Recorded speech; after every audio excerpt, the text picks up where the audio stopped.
Any of y'all ever find a song you really like, so you check out the album it's from, and it sounds nothing like that song? Like it's got completely different instrumentation, a different tone, a different genre. That's not inherently a bad thing. It's cool hearing bands experiment with their sound. But it's more perplexing when this happens, especially if the song that doesn't represent the album's sound is released as a single, where its entire job is to sell people on the album it's from. That's gotta be some type of false advertisement or something. So today, I want to talk about songs I feel sound nothing like the albums they're from, to varying degrees. And to make it more interesting, the songs need to be released as singles. It doesn't need to be the lead single, just a single. Let's start with a band I pretend to not like as much as I actually do, Weezer. These guys have dicked around with their sound more times than I can count, but arguably the first time they did it was the Green album in 2001. This was meant to be a course correction after their last album, Pinkerton, bombed when it came out, which is crazy to think about, because nowadays it's considered one of the most lauded and influential albums of the 90s. But since it wasn't as radio-friendly as Blue, no one gave a shit about it at first. So to win back their fans, Weezer made the most milquetoast, sanitized, bland pop rock album of all time, with no traces of edginess, emotion, or questionable lyrics like Pinkerton. Green isn't a bad album, Weezer's definitely made worse, but all the songs sound nearly identical to each other. I know it's already a joke that all Weezer songs sound the same, and that's true to an extent, but you listen to any of their other albums and you can distinguish some of the songs apart. Like, oh, this is the fast song, this is the slow song, this is the one with the cool piano part. You can tell which songs are which if you listen to them enough, but besides the guitar riffs, nothing makes the songs on Green stand out from each other. Most of these are at the same tempo, use the same guitar effects, same progression, same everything.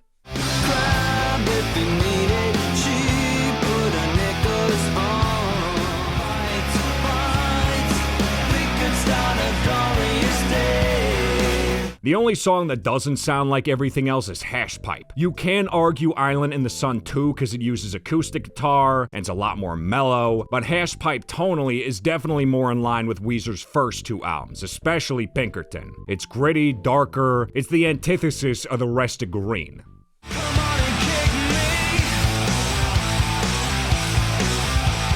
I don't know if this was a ploy to get their older fans back into Weezer after their break following Pinkerton, but this went on to become one of Weezer's biggest songs, and Green was a commercial success, so they did something right. I do like songs off Green individually, like Photograph, Smile, Don't Let Go, but as a whole package, it's underwhelming and short as hell too. Weezer albums have always been on the shorter side, around like 30-ish minutes usually. This one's barely 28 minutes, and because everything sounds the damn same, it's over before you can process it even started.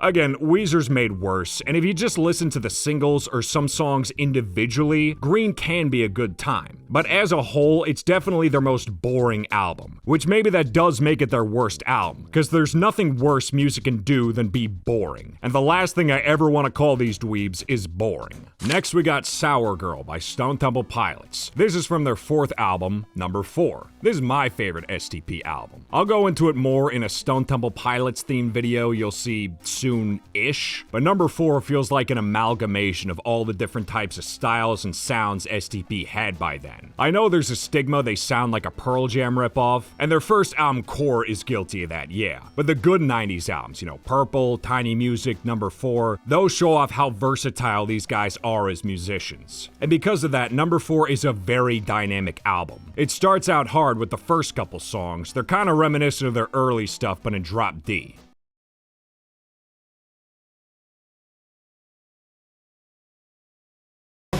By the fourth song, Church on Tuesday, you can feel the energy start to go down. This is still an up-tempo song, but it doesn't have the same grit as the openers. Then it goes to Sour Girl, and that doubles down, it triples down on bringing the energy down. This song sounds more like it's from Tiny Music. It's got that psychedelic 60s vibe.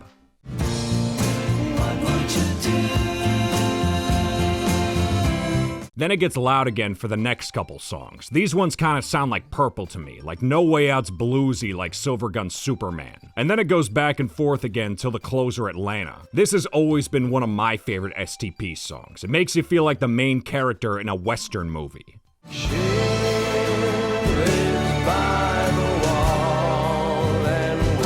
Number 4's trippy. I'd say about a third of the songs kinda sound like Sour Girl, and the other 2/3 don't. But even then, the songs that do kinda sound like Sour Girl kinda vary with how much they do. Atlanta only does because of the acoustic guitar. Glide not really, that song sounds like it's about to implode on itself. I Got You, kinda, that's a great song.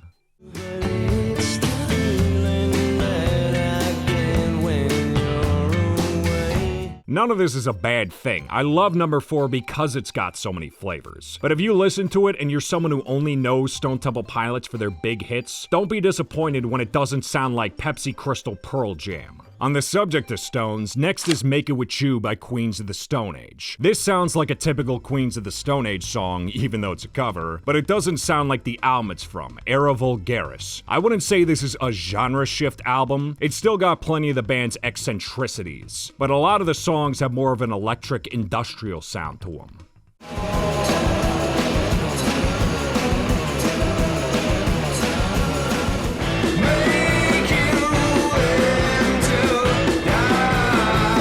It's almost like a mix of Queens and 9 Inch Nails. I can make that comparison now because I listened to the Fragile for the Double Albums video. Trent Reznor actually sang on the title track that's only available on special editions of the album. I talked about it before in the title tracks video. Check that out if you want to hear me talk about it for 10 more seconds. But Make It With You didn't get that memo. I like this song, but it feels kinda single-coded. I've used that term before, but essentially, it sounds like Make It With You was written with the intent of being a single, instead of being part of a bigger picture. I just can't recall what started all, or how to begin. Of course, the song is part of the bigger picture, you know, that being Era Vulgaris, but Make It With You feels interchangeable. You could have put this on any Queens album by then, and it probably would have fit. I don't know if I can say the same for most of the other songs on Era Vulgaris. There's a few that kinda sound similar, like 3s and 7s, but even that one dips its toes into the new sound.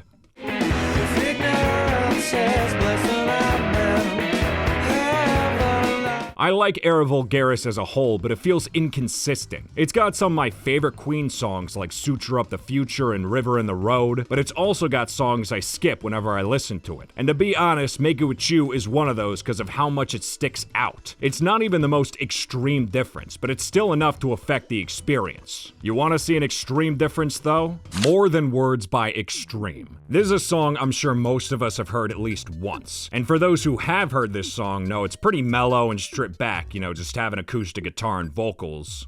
More than words is all you have. But since you're watching this video, you wouldn't be shocked to learn it barely sounds anything like the album it's from, Extreme 2 Pornograffiti. Most of the songs are a mix of glam and funk metal. Kinda reminds me of 90s Fishbone if the songs were about being horny instead of hating fascism.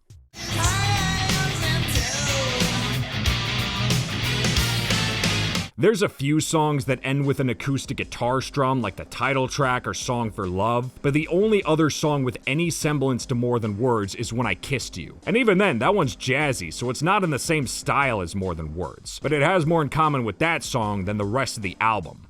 Modern day romance, a perfect. It's ironic More Than Words got as big as it did, even though it doesn't represent the album it's from. It represents their abilities as musicians for sure, you know, the vocals and guitars sound great, but this turned Extreme into kind of a one-hit wonder, which I can understand why. A lot of people probably bought this album expecting it to sound like More Than Words the whole time. So imagine their shock when it opens with the song Decadence Dance, the complete antithesis of More Than Words. Maybe they thought this was the one hard song on Pornograffiti, and then turns out it's one of the hard songs.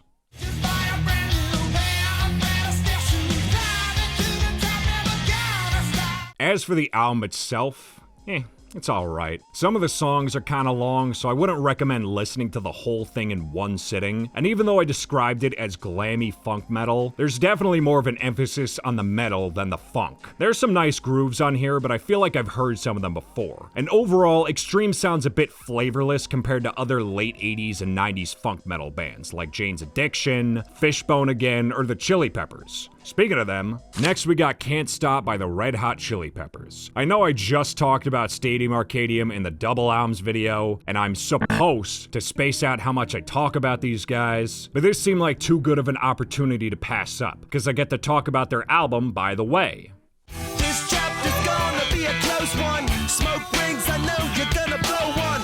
All on us. This came out in 2002 during John Frusciante's second time in the band. They had a massive comeback with their last album, Californication, so to follow it up, they released a genre shift album. I'm sure we all know some bands that have done this to varying degrees, and by then, the Chili Peppers had already changed their sound a couple times. You know, Californication was more psychedelic, and before then, One Hot Minute was the most metal they got because Dave Navarro played on that one. But at the time, By the Way was considered the biggest departure from anything they did prior. Instead of the songs being funky and rhythmic, now there's more of an emphasis on melody and harmonies. In fact, the loose concept of the album was to have each song be its own thing stylistically with the genre and tone. Personally, I think that's more apparent on the second side of the album. The first side sounds pretty consistent style-wise, but towards the end you got Cabron, a Latin acoustic song, Tear, a slow poppy song, On Mercury, a ska song, and Minor Thing, a post-punk song. Devil may cry, devil may care.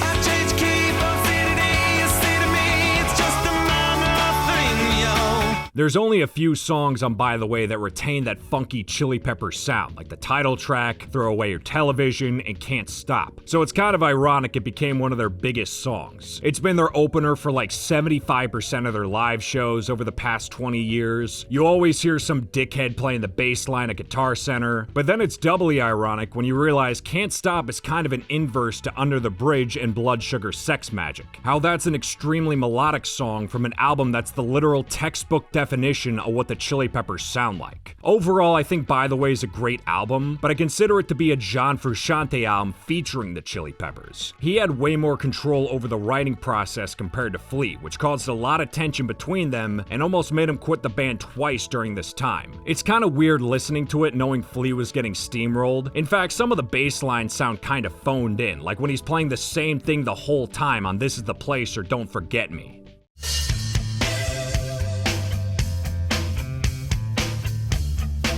If you acknowledge it's the different sounding Chili Peppers album, you'll inherently enjoy it a lot more. Because even though By the Way was a massive success and created an entire new generation of fans, I feel it also scared away a lot of older fans that were into like Mother's Milk and Blood Sugar. Californication was probably already enough of a change for them, but By the Way doubled down on that completely. Still, By the Way is considered one of the big four Chili Peppers albums, so even though it shakes things up, it's still highly regarded by fans. Moral of the story, it's okay when John changes the band's sound, but suddenly it's a problem when Josh does it. This next one's for all the boomers watching. Moondance by Van Morrison. I listened to this album a bunch last winter. It's definitely become a seasonal album for me. You know, anytime I hear it, I just get flashbacks of driving around and playing the CD in my car back in like December or January or something. It's a great album, even though in my opinion, none of the other songs sound like Moondance, the song. That one, and I don't say this lightly, that one is jazzy.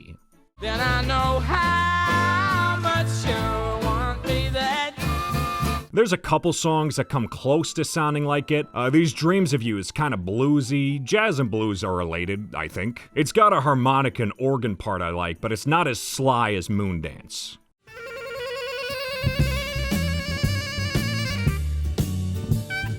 But everything else is like a combo of folk, rock, pop, some gospel, and something interesting I noticed is a lot of songs have similar instrumentation to Moondance, but they're recontextualized to work with non-jazzy songs. The saxophone's used a lot on It Stoned Me, Caravan, Into the Mystic, and there's also songs with different instrumentation too, like Everyone has harpsichord and clarinet. We shall walk again. That doesn't affect my enjoyment of the album. I still think it's great. It's just funny how it flips the lewd jazz switch for a second and then never again. If I got any Van Morrison diehards watching, comment if you agree or not. Also tell me how old you are. I want to know if he's got any fans younger than 60. Alright, one more. We started with Weezer, so let's end with Ocean Man by Ween.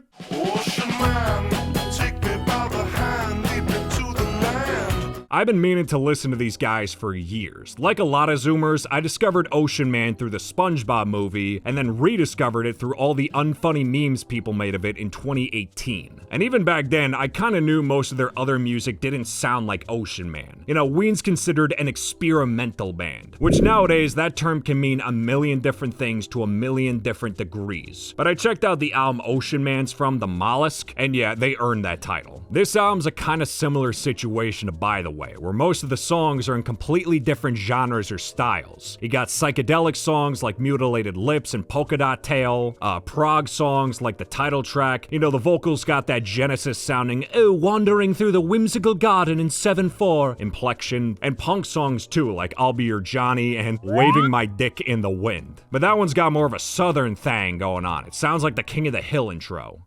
If I make it through the night, everything will be alright. But I'm lost in the sauce once again. But overall, the Mollusk sounds a lot more consistent than By the Way. You know, even though it's got all these genre and tone shifts, a lot of songs have nautical themed lyrics or instrumentation. There's Ocean Man, of course. The closer She Wanted to Leave mentions ships and the sea in its lyrics. Golden Eel, which again sounds like a Nine Inch Nails song if they wrote music about underwater life. And the Blarney Stone is literally a crusty sea shanty.